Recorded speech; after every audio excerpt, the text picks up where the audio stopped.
ఉషా పక్షపత్రికలో ప్రచురితమైన సున్నితమైన కథా వస్తువును ఎంపిక చేసుకుని ఆడపిల్లల అంతరంగ ఆవేదనకు మానసిక సంఘర్షణలకు అద్దం పట్టిన మనసుకు మాటలొస్తే కథను మీకు అందిస్తున్నాం. ఎలాంటి విపత్కర పరిస్థితుల్లో కూడా ఆత్మవిశ్వాసం కోల్పోని ధీర వనిత కథే మనసుకు మాటలొస్తే. స్వీయ స్వరంతో మీ ముందుకు తీసుకువస్తున్నాను. ఆశీర్వదించండి, ఆశీస్సులివ్వండి. నాగమౌనిక, ఉషా సహసంపాదకురాలు. మనసుకు మాటలొస్తే. శరీరానికైన గాయం మానిపోతుంది, కానీ మనసుకైన గాయం ఎన్నటికీ మానదు. కానీ అనూహ్యంగా నా ఈ శరీరానికైన గాయం ఎన్నటికీ మాననిది. దేహం ఉన్నంత వరకు, ప్రాణం అనంతవాయువుల్లో కలిసే వరకు. తన రాకతో నా మనసుకైన గాయం ఎప్పుడు మానిపోయిందో కూడా నాకే తెలియలేదు. వెలుగురేఖల్లాంటి తన ఆలోచనలు, చైతన్య స్రవంతి లాంటి తన మాటలు నాలో తిరిగి నూతన ఉత్సాహాన్ని కలిగించాయి. ఏడాదిగా దుఃఖం అనే రాగం తప్ప వేరే శృతిలైలు మరచిపోయిన నా గాత్రానికి అమృతధార తాను. నా మనసు ఎంతగానో రోధించింది, ఆక్రోశించింది, కన్నీటి వరదని కురిపించింది. అమ్మ, నాన్న అన్నీ తామే అయి పెంచిన అన్న వదిన నా రూపం చూసి జరిగిన ఉదంతం తెలిసి అసలు నేనెవరో తెలియనట్టు, నేనన్నదాన్ని లేనట్టు దూరం అయిపోయారు. దిక్కు మొక్కు లేక అనాథలా గవర్నమెంట్ హాస్పిటల్లో పడి ఉన్న నన్ను, నా పేరు ఇతర వివరాలను బెడ్కి రాసి తగిలించి ఉన్న కేస్ షీట్ ఆధారంగా తెలుసుకుని ఉన్న పలంగా తన మల్టీ స్పెషాలిటీ హాస్పిటల్కి తరలించాడు డాక్టర్ యశ్వంత్. అప్పటికీ 1-2 శస్త్రచికిత్సలు జరిగి ఉండటంతో నా ముఖాన్ని కొంతలో కొంత చూడగలుగుతున్నాను. రాత్రింపగళ్ళు తేడా లేకుండా ఎప్పుడూ డాక్టర్ యశ్వంత్ ఒక్కంట నన్ను గమనిస్తూనే అంత పెద్ద హాస్పిటల్ చూసుకుంటూ వీలైనప్పుడల్లా నాలో స్ఫూర్తిని నింపేవాడు. మొదట్లో ఎవరిని చూడ్డానికి మాట్లాడడానికి ఇష్టపడిన నేను తన మాటలతో జీవితంలో మళ్ళీ ఏదో సాధించాలన్న తపన కలిగింది. డాక్టర్ యశ్వంత్ అన్న మాటలకు విస్తుపోయాను. ఆర్తిగారు, మిమ్మల్ని నేను ప్రేమిస్తున్నాను, పెళ్లి చేసుకోవాలనుకుంటున్నాను. మీకు నేను కేవలం డాక్టర్ యశ్వంత్ అని మాత్రమే తెలుసు, కానీ నాకు మీరు గత 3 సంవత్సరాలుగా తెలుసు. ప్రతిరోజు హాస్పిటల్లో ఎన్నో కేసులు అటెండ్ అయ్యి అలసిన నా మనసుకి శరీరానికి రేడియో మిర్చిలో వచ్చే మీ షోనే ఎనర్జీ డ్రింక్. మీ నోటి నుండి వచ్చే ప్రతి మాట, పాట, కథ అన్నీ నాకు సుపరిచితమే. ఏడాదిగా మళ్ళీ మీ గొంతు ఎప్పుడు వింటానా అని ఎదురు చూడని రోజు లేదు. మీకోసం రేడియో స్టేషన్లో ఎంక్వైరీ చేస్తే మీ అడ్రస్ ఇచ్చారు. మీ ఇంటికి వెళ్ళి అడిగితే మీ వదిన అసలు మీరు ఎవరో కూడా తెలియదంది. ఎంతగానో బ్రతిమలాడాను. మీ ఫోటో నా ఇంట్లో చూశాను. ఆవిడ కావాలనే మీ గురించి చెప్పకుండా దాస్తుందని తెలిసి చివరికి నా విజిటింగ్ కార్డు అక్కడ పెట్టి వచ్చేశాను. ఇదంతా దూరంగా గమనించిన మీ అన్నయ్య 2 రోజుల తర్వాత నాకు ఫోన్ చేసి విషయమంతా చెప్పారు.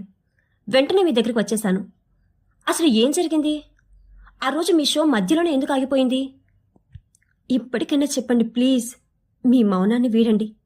గుండెలోతులో దాగి ఉన్న బాధను నాతో పంచుకోండి ప్లీజ్ అంటూ నా బెడ్ పక్కనే ఉన్న సోఫాలో కూలబడిపోయాడు. మౌన ఈ గదిలో సుదీర్ఘ పోరాటం చేస్తున్నట్లుగా అనిపించింది. 5 నిమిషాల తర్వాత యశ్వంత్ గారు అన్న నా పిలుపుతో ప్రాణం లేచి వచ్చినట్టయింది అతడికి.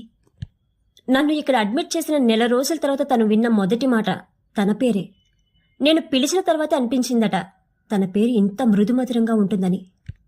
మరో నిమిషం తర్వాత యశ్వంత్, ఆ రోజు కథ చెబుతా వింటారా ప్రోగ్రాం మధ్యలో ఫోన్ వచ్చింది.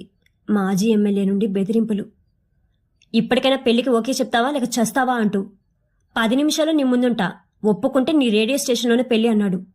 భయంతో వణికిపోతూ అక్కడి నుండి వెంటనే బయలుదేరాను. దారి మధ్యలోనే అడ్డుపడ్డారు. కాసేపటి ఖర్చిన తర్వాత వాడితో పెళ్లికి ఎంతకీ ఒప్పుకోకపోయేసరికి తనకి దక్కని నేను ఇంకెవరికి దక్కకూడదని కారులోంచి యాసిడ్ తీసి విసురుగా నా మీదకు పోశాడు. ఎక్కడి నుంచో కానీ సడన్గా ఓ పిచ్చిది వచ్చి నాకు అడ్డుపడి ఒక్క తోపు తోసింది. ఆమె ఒళ్ళంతా కాలిపోయి అక్కడికక్కడే చనిపోయింది. నా ముక్కు క్రింది భాగంలో కొంతమేర యాసిడ్ పడ్డంతో గట్టిగా కేకలు పెడుతూ అటుగా వస్తున్న ర్యాలీ వైపు పరుగులు తీశాను. యోగా డే సందర్భంగా జరుగుతున్న ర్యాలీని చూసి వాళ్ళు పారిపోయారు. తర్వాత వాళ్లలో ఎవరో 108కి ఫోన్ చేసి నన్ను గవర్నమెంట్ హాస్పిటల్లో చేర్పించారు. తర్వాత ఇప్పుడు ఇలా మీరు అంటూ చెప్పడం ఆపేశాను. ఆర్తిగారు, జరిగిన సంఘటనలో మీ ప్రమేయం ఏమీ లేదు. నేను మీ మనసును చూసి ప్రేమించాను, అందం చూసి కాదు. నా దృష్టిలో beauty is not a matter. అందం ఈరోజు ఉండి రేపు పోయేది. 10 మందికి సహాయం చేసే మీ మనస్తత్వం, మీ చలాకితనం, అంతకు మించి మీ వాయిస్, మీకు నాకు తెలియకుండా ఎప్పుడో నన్ను మీ వారిని చేసేశాయి. చెప్పాల్సింది చెప్పా, ఇక మీ ఇష్టం. మీ నిర్ణయం ఏదైనా అందుకు కట్టుబడి ఉంటాను. Take your own time Aarti అంటూ యశ్వంత్ అక్కడి నుండి వెళ్ళిపోయాడు. చదువు, ఆస్తి, అందం, హోదా ఎందులోనూ తీసుకున్న యశ్వంత్ ముఖ్యంగా ఇలాంటి పరిస్థితుల్లో ఉన్నా కూడా నన్నే పెళ్లి చేసుకోవాలనుకున్న మనస్తత్వం, ఇంతకాలం తన నాలో నింపిన స్ఫూర్తి, ధైర్యం ఇవన్నీ నచ్చి మరుసటి రోజు రౌండ్స్కి వచ్చినప్పుడు నా అంగీకారం తెలిపాను. వాళ్ళ ఇంట్లో వారికి కూడా ఎటువంటి అభ్యంతరం లేకపోవడంతో మరో 6 నెలల తర్వాత మా పెళ్లి జరిగింది. ఎడారిలా మారిన నా జీవితంలోకి తొలకరి జల్లి లాంటి యశ్వంత్ రాకతో పూదోటగా మారింది. యశ్వంత్ గారు అంటూ నేను, ఆర్తి గారు అంటూ తను ఒకరి పట్ల ఒకరు ప్రేమతో పాటు గౌరవాభిమానాన్ని కలిగి ఉండేవాళ్ళం.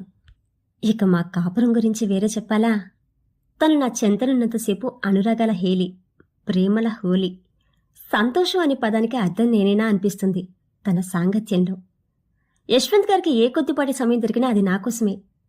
బహుశా మనసుని ఇష్టపడ్డం అంటే ఇదేనేమో. మా మధ్య మాటలకు లోట్లేదు, కానీ మా కనులే ఎక్కువగా మాట్లాడుకుంటాయి. పెళ్లిలో తనతో వేసిన సప్తపది నా జీవితానికి తొలిబడి. అలా 1 సంవత్సరం రోజులుగా, రోజులు గంటలుగా, గంటలు నిమిషాలుగా గడిచిపోయాయి. యశ్వంత్ గారి పుట్టినరోజున ఎందుకో తల తిరుగుతున్నట్టుగా అనిపించింది. 2 రోజుల నుండి ఆలు పెరగకుండా, తనకు తెలియకుండా చేస్తున్న పుట్టినరోజు ఏర్పాట్లతో విశ్రాంతి లేకపోవడం కారణం కావచ్చు అని పెద్దగా పట్టించుకోలేదు. తనకి ఎంతో ఇష్టమైన sky blue colour shirt, white colour pant వేసుకుని నా ఎదురుగా వచ్చి నిలబడ్డారు. హ్యాపీ బర్త్డే అని విష్ చేద్దామని నోరు తెరచడం లేదో బల్లును తనపై వాంతి చేసేసుకున్నాను. కోపం వస్తుందేమో అని నేను కంగారు పడుతుంటే నా చెయ్యి పట్టుకుని ముందు వెళ్ళి ఫ్రెష్ అప్ అయ్యండి అన్నారు, ఎందుకో నవ్వుతూ. నాకు అసలు అర్థం కాలేదు. అంతా అయోమయంగా అనిపించింది. నేను ఫ్రెష్ అప్ అయ్యి వచ్చేసరికి తను మళ్లీ స్నానం చేసి వచ్చారు. అదేం ఫ్లేవర్ సోపో, వాసన సరిపడక మళ్లీ వాంతి చేసుకున్నా. ఆర్తిగారు, ఎన్నిసార్లు స్నానం చేయాలి? ఇలా మీరు నా మీద వాంతులు చేసుకుంటుంటే అన్నారు. అర్థం అయ్యి కన్నట్టు చూశాను. ఈసారి ఆయన కన్నులు కాదు, పెదవులు మాట్లాడాయి. మన ప్రేమకు ప్రతిరూపం వస్తున్నాడు అంటూ నన్ను ఎత్తుకుని గిరగిరా తిప్పేశారు. నా పుట్టినరోజున మంచి కానుక ఇచ్చారంటూ. నెలలు ఎలా గడిచిపోయాయో కూడా తెలియలేదు. 9వ నెల వచ్చిన మొదటి రోజున బాత్రూంలో కాలు జారిపడ్డాను. లేవటానికి ఎంతో ప్రయత్నించాను, కానీ నా వల్ల కాలేదు. నొప్పులు మొదలయ్యాయి. అత్తయ్య ఊరు వెళ్లారు. ఇంట్లో ఎవరూ లేరు. పని మనిషి రంగమ్మ కూడా ఒంట్లో బాగోక రాలేదా రోజు.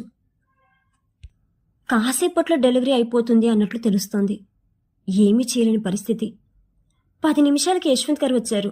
నా అరుపులకి ఏమైందని బాత్రూమ్ తలుపులు పగలగొట్టి హుటాహుటిన హాస్పిటల్కి తీసుకెళ్లారు. ఎప్పుడూ ఎంతో ధైర్యంగా ఉండే యశ్వంత్ బేలగా అయిపోయారు. ఆపరేషన్ థియేటర్లోకి తీసుకెళ్తుంటే తన చేతిని వదల్లేదు.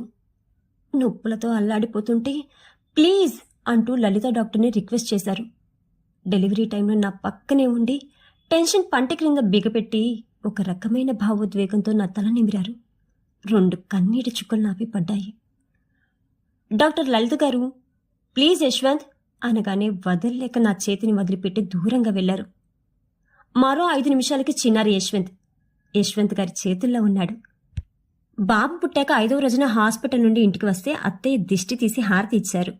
ఎప్పుడు చేశారో తెలియదు, కానీ పూలదారి, మిరుమిట్లు గొలిపే లైట్లు, హోమ్ థియేటర్లో వెల్కమ్ సాంగ్, కేకు, ఇంకా ఎన్నో. బాబు చిట్టి చిట్టి పాదాలను ఎరుపు రంగులో ముంచి అందంగా ఎంబ్రాయిడరీ చేసిన తెల్లటి కర్చీఫ్ మీద పాదముద్రలు వేయించాం. మా ఇద్దరి పేర్లు కలిసేలా ఆయు అని 21వ రోజున పేరు పెట్టాం. ఆయు ముద్దు మురిపాలతో చకచకా ఓ సంవత్సరం గడిచిపోయింది.